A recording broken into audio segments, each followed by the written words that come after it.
ফুটবলের রাজ্যে ভিনদেশি রাজার রাজত্ব।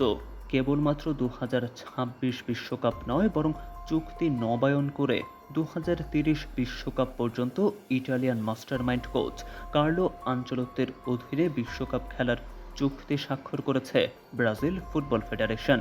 বিগত কয়েক বিশ্বকাপে ব্রাজিলের বিশ্বকাপ জেতার সম্ভাবনা যেন আটকে আছে ওই কোয়ার্টার ফাইনাল পর্যন্তই।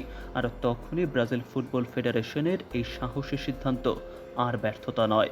এবার কার্লোর অভিজ্ঞতাকে কাজে লাগিয়ে হেক্সা মিশনের জয় নিশ্চিত করতে চায় সেলেসাওরা।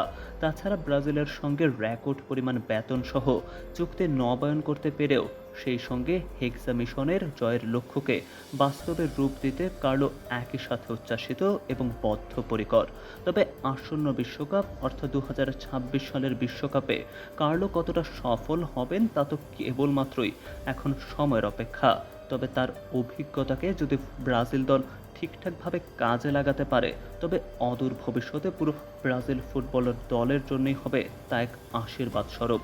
তবে দর্শক, ব্রাজিলের ডাগ আউটে কার্লো আনচেলত্তিকে নিয়ে আপনি কতটা এক্সাইটেড, কিংবা আপনার প্রেডিকশন কি? জানিয়ে দিন আপনার মতামত।